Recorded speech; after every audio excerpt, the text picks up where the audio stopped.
Hello students, welcome to EduClux. My name is Ritika and in today's class we are going to study the class 9 chapter tissues.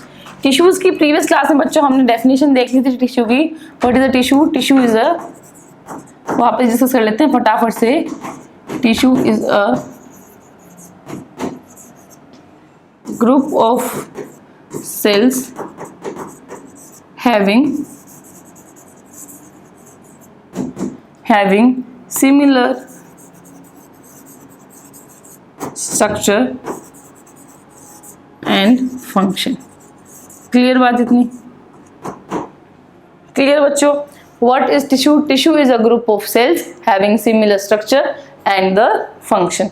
आज की हमारी जो class है बच्चों, उस class में हम स्पेसिफिकली बात करेंगे प्लांट टिश्यूज की. वो टिश्यूज जो प्लांट में प्रेजेंट होते हैं. प्लांट टिश्यूज को बच्चों हम दो पार्ट में फर्दर कैटेगराइज करते हैं, जिसमें से पहला आएगा डिवाइडिंग सेल्स या फिर हम बोल सकते हैं डिवाइडिंग टिश्यू. ठीक है, डिवाइडिंग टिश्यू. और हमारे पास आता है बच्चों non dividing tissue. Non dividing tissue यहीं पे अगर हम बात करते हैं, जो डिवाइडिंग टिश्यू रहता है बच्चों, इसको हम मेरिस्टेमेटिक टिश्यू भी बोलते हैं. क्या बोलते हैं? Meristematic tissue. क्लियर बात? और नॉन डिवाइडिंग टिश्यू को बच्चों हम क्या बोलेंगे? हम बोलेंगे परमानेंट टिश्यू. हम बोलेंगे permanent tissue. Meristematic tissue, permanent tissue, दो पार्ट्स में डिवाइडेड है. आज की हमारी क्लास में हम पढ़ेंगे meristematic tissue. Clear? In today's class ये जो मेरिस्टेमेटिक टिश्यू है ये हम पढ़ेंगे आज की क्लास में, इन टुडेज क्लास. क्लियर बात? स्टार्ट करें. Meristematic tissue. टिश्यू की डेफिनेशन क्लियर है. Tissue is a group of sales having similar structure and similar function. ऐसे ग्रुप का सेल्स, ऐसा ग्रुप जिसमें क्या हो, एक तरह का फंक्शन हो और एक तरह का स्ट्रक्चर हो. क्लियर? टिश्यूज की नीड क्यों पड़ी? मल्टी सेलुलर ऑर्गेनिजम्स को एफिशिएंटली काम करना था, डिवीजन ऑफ लेबर करना था, जिसके लिए टिश्यूज आए. क्लियर?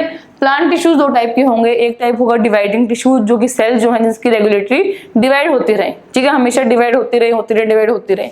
एक है नॉन डिवाइडिंग, जो डिवाइड नहीं होंगी. जो डिवाइड नहीं होंगी वो आएगा परमानेंट में. जो डिवाइड होती रहेंगी वो आएंगी मेरिस्टेमेटिक टिश्यू में. ठीक है, तो आ जाते हैं मेरिस्टेमेटिक टिश्यूज के टाइप पे. मेरिस्टेमेटिक टिश्यू हमने बता दिया जो डिवाइडिंग टिश्यूज है, जो कि डिवाइड होता रहता है. अब मेरिस्टेमेटिक टिश्यू बच्चों तीन टाइप का होता है. जो यहाँ टाइप दिखा गया है. पहला टाइप बच्चों एपिकल मेरिस्टेम, दूसरा टाइप इंटरकैलरी मेरिस्टेम और तीसरा टाइप बच्चों लेटरल मेरिस्टेम. क्लियर बात? क्लियर है इतना? एपिकल मेरिस्टेम जो होगा, एपिकल मेरिस्टेम जो होता है बच्चों, वो हाइट के लिए रिस्पॉन्सिबल होता है. ठीक है, हाइट के लिए या फिर हम बोल सकते हैं टिप ग्रोथ के लिए. टिप से जो ग्रो हो रहा है, टिप ग्रोथ के लिए. मान लीजिए कोई है, स्टेम है, उसकी टिप पे है हमारे पास ये एपिकल मेरिस्टेम, तो वो लंबा होता जाएगा ना. कौन रिस्पॉन्सिबल होगा? एपिकल मेरिस्टेम रिस्पॉन्सिबल होगा. कोई रूट है, ये रूट है, रूट की टिप पे प्रेजेंट है, तो रूट लंबी होती रहेगी, है ना. क्लियर बात? तो हाइट के लिए फिर इंडेफिनिट ग्रोथ के लिए कौन रिस्पॉन्सिबल है बच्चों? एपिकल मेरिस्टेम हमारा रिस्पॉन्सिबल है. क्लियर? दूसरा इंटरकैलरी मेरिस्टेम, ये प्रेजेंट होता है, it is present at the nodes. Nodes पे प्रेजेंट होता है ये, और कभी नोड्स की इलोंगेशन, नोड की फॉर्मुलेशन, उसके लिए रिस्पॉन्स होता है. नोड में ये हेल्प करता है. क्लियर बात? थर्ड है बच्चों हमारा लेटरल मेरिस्टेम. थर्ड है हमारे पास लेटरल मेरिस्टेम. विड्थ के लिए रिस्पॉन्सिबल होता है ये. ठीक है, विड्थ ऑफ स्टेम या फिर हम बोल सकते हैं जनरली स्टेम होगा या फिर रूट. ठीक है, रूट कितनी मोटी होगी, रूट में भी प्रेजेंट हो सकता है. ठीक है, जैसे कि एग्जांपल देते हैं, एस्पैरेगस एक प्लांट है जिसकी रूट्स, प्लांट देखोगे प्लांट की स्टेम तो बहुत पतली है, मॉडिफाइड है. प्लांट की स्टेम तो लीफ में मॉडिफाई हो जाता है, लेकिन रूट देखो इतनी मोटी मोटी आपको उसकी रूट्स देखने को मिलेगी. टूबुलर इतनी मोटी मोटी जड़ें उसको देखने को आपको मिलेगी. क्लियर? तो इस तरीके से हमारे पास मेरिस्टेमेटिक टिश्यू के तीन टाइप्स हैं बच्चों. पहला एपिकल, जो कि उसकी हाइट के लिए कितना लंबा होगा, चाहे रूट हो चाहे शूट हो, किस तरीके से लंबा होगा वो रिस्पॉन्सिबल होगा एपिकल मेरिस्टेम, कितना चौड़ा होगा वो रिस्पॉन्सिबल होगा लेटरल मेरिस्टेम, और कहीं कहीं बीच में नोड्स प्रेजेंट हो गए तो नोड्स किस तरीके से इलोंगेट होंगे, किस तरीके से नोड्स की ग्रोथ होगी, उसके लिए रिस्पॉन्सिबल होगा हमारा इंटरकैलरी मेरिस्टेम। क्लियर बात? 3 मेरिस्टेम है बच्चों, तीनों के फंक्शन आपको बता दिए, तीनों के फंक्शन बहुत ज़्यादा इंपॉर्टेंट है आप लोगों के लिए। ठीक है बात? फिर है बात करते हैं characteristics of meristematic tissue cells, यानी कि जो मेरिस्टेमेटिक टिश्यू की जो सेल्स होती हैं उनमें कुछ यूनिक प्रॉपर्टीज होती हैं, कुछ यूनिक हमारे पास क्या देखने को मिलता है, कुछ यूनिक फीचर्स हमें देखने को मिलते हैं जो कि नॉर्मल सेल से अलग होते हैं। नॉर्मल सेल से जो कि फीचर्स अलग होते हैं वो कौन कौन से फीचर्स हैं, आइए देखते हैं। सबसे पहला है डेंस साइटोप्लाज्म। साइटोप्लाज्म जो होता है बच्चों वो बहुत सारा डेंस होता है। साइटोप्लाज्म जो होता है वो डेंस होगा, क्योंकि डिवाइडिंग सेल्स है ना, साइटोप्लाज्म बहुत सारा चीज डिवाइड होता रहेगा, रेप्लिकेट डुप्लीकेट वो सब चलता रहता है। तो इन सेल्स में जो साइटोप्लाज्म है बच्चों वो डेंस रहता है। ठीक है, इसके लिए जो न्यूक्लियस है वो बहुत प्रोमिनेंट होता है। प्रोमिनेंट न्यूक्लियस, प्रोमिनेंट न्यूक्लियस जो है बच्चों वो रहता है इन सेल्स में। ठीक है, इसके अलावा जो सेलुलोज के जो वॉल्स होते हैं वो इतनी मोटी नहीं होती, क्योंकि डिवाइड होना रहता है ना, तो इसीलिए जो वॉल्स होंगी वो थिन रहती हैं, थिन सेलुलोसिक वॉल्स। कौन सी वॉल की बात हो रही है? ये सेल वॉल की बात हो रही है। ठीक है, प्लांट की बात हो रही है ना, तो प्लांट में सेल वॉल तो प्रेजेंट होगी, और सेल वॉल किसकी बनती है प्लांट में बच्चों? बनती है सेलुलोज की। फंजाई में किसकी बनती है cell wall? Cell wall in fungi is made up of chitin, CHITIN, chitin, chitin कुछ भी बोल सकते हैं आप। ठीक है, लेकिन प्लांट में किसकी बनी होती है? सेलुलोज की बनी होती है। लेकिन ये तो डिवाइडिंग सेल्स हैं, ये तो क्या है? तो डिवाइडिंग सेल्स हैं। सेल वॉल का फंक्शन है प्रोटेक्शन का, इनका कोई फंक्शन रोल नहीं है प्रोटेक्शन में, इनको तो सिर्फ डिवाइड होते रहना है, इसी वजह से थिन होता है। जो वॉल्स होती हैं बच्चों वो थिक होने के बजाय थिन रहती हैं। क्लियर बात? वो क्या रहती हैं बच्चों? वो थिन रहती हैं। इसी के साथ साथ they lack vacuoles, they lack vacuoles, क्योंकि वैक्यूल्स का क्या रोल होता है बच्चों? वैक्यूल्स का रोल होता है स्टोरेज का, कि कोई एक्स्ट्रा फूड बन गया, कोई एक्स्ट्रा आइटम है, कोई एक्स्ट्रा मटेरियल है, उसको हम स्टोर कर ले, ये काम होता है वैक्यूल का। लेकिन डिवाइडिंग सेल्स में तो डिवाइड होती रहती है, कुछ इतना स्टोरेज का है, इनका मेन रोल ही डिवाइड होने का है। ठीक है, तो क्या होगा? इनमें वैक्यूल जो है वो नहीं होते, वैक्यूल्स एब्सेंट होते हैं हमारे पास मेरिस्टेमेटिक टिश्यूज के अंदर। इसके अलावा जब डिवाइड होता रहता है तो क्या है? These cells are very active. ये जो सेल्स हैं बच्चों ये बहुत ज्यादा एक्टिव रहती हैं। These cells are very very active. 5 characteristics हैं बच्चों, पांचों आपको याद रखनी है। ठीक है, पहला है डेंस साइटोप्लाज्म, दूसरा है आपका प्रोमिनेंट न्यूक्लियाई, थर्ड है बच्चों आपका थिन सेलुलोसिक वॉल, fourth है आपका that they lack the vacuoles, and the fifth one is that they are very very active cells। सारा का सारा जो इनका स्ट्रक्चर है, जो इनकी कैरेक्टरिस्टिक्स हैं बच्चों वो इनके फंक्शन से डिराइव है। इनका फंक्शन क्या है? डिवाइड होना।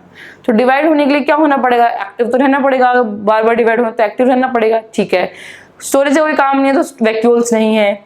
सेल वॉल होती है प्रोटेक्शन के लिए, इनको कोई प्रोटेक्शन का इनका रोल नहीं है, तो सेल वॉल क्या है? थिन है। न्यूक्लियस को जो है वो एक्टिव रहना पड़ता है, क्योंकि न्यूक्लियस में क्या होता है बच्चों? हमारा DNA होता है जो कि डुप्लीकेट होता है जब सेल्स डिवाइड करती हैं, इसीलिए न्यूक्लियस भी हमारा प्रोमिनेंट है, एक्टिव है। और साइटोप्लाज्म में भी सारे ऑर्गेनेल्स डुप्लीकेट होते रहते हैं, तो इसी वजह से हमारा साइटोप्लाज्म जो है बच्चों वो भी डेंस साइटोप्लाज्म हमें देखने को मिलता है। क्लियर बात? इतनी क्लियर है इतनी बात। अभी एक एक्टिविटी बताई गई है इसमें आपकी NCERT बुक में, वो एक्टिविटी देखते हैं। उस एक्टिविटी के बेसिस पे हम क्वेश्चन जो पूछे हैं उनका हम आंसर करने की ट्राई करेंगे। ठीक है, कहा गया है take 2 glass jars and fill them with water. ठीक है, 2 ग्लास जार लिए हैं हमने, पानी भर दिया है, फिल देम विद वाटर। ठीक है, भर दिया पानी। Now take 2 onion bulbs and place them one on each jar as shown. ठीक है, क्या गया? फिगर नहीं है बच्चों इधर, ये हमने अनियन लिया, थोड़ा सा अलग अनियन बन गया मेरा, चलिए अनियन लेते हैं। ठीक है, ये हमने अनियन ले लिया, ये प्याज लिया हमने। ठीक है, प्याज ले लिया, प्याज इन दोनों के यहाँ रख दिया, टॉप पे रख दिया हमने प्याज। ठीक है, उसके बाद कहा गया observe the growth of roots in both the bulbs for a few days. क्या हुआ? कुछ टाइम बाद इनकी रूट जो है बच्चों वो आने लग जाएगी, इधर रूट फॉर्मेशन आपको देखने को मिलेगी। ठीक है, फिर आपसे कहा गया है measure the length of roots on day 1, 2 and 3। क्या है, रूट्स की जो लेंथ है बच्चों वो मेजर करनी है। अनियन एक बार हटा लिया, स्केल लिया, रूट की लेंथ मेजर करनी।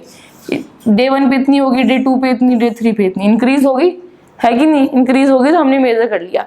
दोनों में सेम टाइप की रहेगी इतनी। हमने एक टाइम पे दोनों का स्टार्ट किया, दिस एंड दिस। क्लियर। उसके बाद आपको कहा गया है on day 4 cut the root tips of onion bulb in jar 2 by about 1 centimetre. ठीक है, जो जार 2 था, ये जार हमारा 1 था, ये हमारा क्या था बच्चों, ये हमारा 2 था। कहा गया इसकी रूट टिप जो है बच्चों वो काटनी है, यानी इसकी जो रूट थी 3 इतनी, इसकी रूट इसको कट कर दिया। इसको क्या करना है, इसको कट करना है, कट कर दिया। उसके बाद पूछा गया है, कट करने के बाद after this observe the growth of roots in both the jars and measure their lengths each for 5 more days and record the observation in the tables like the table below. ठीक है, 3 दिन हमने major कर लिया, इतनी इतनी इतनी। ठीक है, फिर उसके बाद मान लीजिए ये 3 दिन बाद ये थी हमारी 3 सेंटीमीटर, ये क्या थी हमारी 1 सेंटीमीटर काटना था हमने, ये बच गई हमारी 2 सेंटीमीटर। अब इस 3 सेंटीमीटर ओरिजिनल हमारी डे 1 पे जार क्या थी, 3 सेंटीमीटर थी बच्चों, क्या थी हमारी 3 सेंटीमीटर, जार 2 में थी 2 सेंटीमीटर। अब बोला है 5 और दिनों के लिए आपको ऑब्जर्व करना है। हम क्या ऑब्जर्व करेंगे, जो है जार 1 में जो रूट की लेंथ है वो इंक्रीज होती रहेगी, 4, 5, 6, 7, 8 सेंटीमीटर तक चली जाएगी अप्रोक्सीमेट। ठीक है, लेकिन जार 2 में क्या रहेगी, सिर्फ 2 ही रहेगी, लास्ट में भी 2 सेंटीमीटर पे ही अटक जाएगी हमारी। ठीक है, क्यों अटकेगी अभी वो देखते हैं, अभी उसका सवाल भी पूछेगा, हम सवाल को भी आंसर देते हैं। फर्दर आपकी कहती है क्वेश्चन, आपकी activity, from the above observations answer the following questions. पूछा गया है ये ऑब्जर्वेशन जो हमारे पास आई है, ये जो ऑब्जर्वेशन आई है, इस ऑब्जर्वेशन से आपने क्या सीखा है, क्या कुछ किया है वो बताया है। ठीक है, पूछा गया है which of the 2 onions has the longer roots and why. कौन से में है, जार ए में। ठीक है, क्या थी हमारे पास बच्चों, जार 1 है या फिर जार ए जो हमने लिखा था उसमें ज्यादा लॉन्गर है। ठीक है, इसमें क्या है, लॉन्गर रूट्स हैं। क्यों है, क्योंकि हमने कोई भी कट नहीं लगाया, है तो ग्रोथ जो है वो होती रही है। क्यों ग्रोथ होती रही है, क्योंकि रूट की टिप में मैंने क्या बताया था बच्चों, रूट की जो टिप प्रेजेंट होती है उसमें क्या प्रेजेंट होता है, उसमें एपिकल मेरिस्टेम प्रेजेंट होता है, जो कि रिस्पॉन्सिबल है एपिकल ग्रोथ के लिए। क्लियर। सेकंड क्वेश्चन आपको कहता है, do the roots continue growing in even after we have removed their tips. Tip remove करने के बाद भी क्या ग्रोथ हुई, नहीं हुई, नो। अगर आप इस टिप को काट दोगे तो कोई भी ग्रोथ जो है वो नहीं होगी। अगर आपने इस एपिकल मेरिस्टेम को अगर आपने कट कर दिया तो कोई भी ग्रोथ, नो ग्रोथ। ठीक है, फर्दर ग्रोथ जो है बच्चों वो नहीं देखने को मिलेगी। क्लियर। थर्ड क्वेश्चन आपको कहता है, why would the tip stop growing in jar 2 after we cut them. क्यों रुक गई ग्रो करना, क्योंकि एपिकल मेरिस्टेम जो था बच्चों, एपिकल मेरिस्टेम कट हो गया था। एपिकल मेरिस्टेम कट हो गया तो आगे की ग्रोथ जो है वो नहीं होगी, क्योंकि एपिकल मेरिस्टेम जो है वो रिस्पॉन्सिबल है एपिकल ग्रोथ के लिए, टिप ग्रोथ के लिए। जो चीज रिस्पॉन्सिबल, जो चीज वो चीज करवाती है, जिसकी जिम्मेदारी है वो चीज करवानी, अगर वो है ही नहीं, अगर मेरी जिम्मेदारी है खाना बनाना, अगर मैंने खाना बनाया तो बनेगा कैसे, है ना। अगर मेरे को हटा दोगे, मैं एब्सेंट हूं, तो खाना बनेगा कैसे। क्लियर। अब एपिकल मेरिस्टेम का काम है कि उसको लंबा करेगा, उसको बढ़ाएगा। अगर उसको आपने हटा दिया तो काम कैसे हुआ, नहीं होगा, वो रुक जाएगी। जितनी ग्रोथ थी वहां पे उसकी ग्रोथ रुक जाएगी।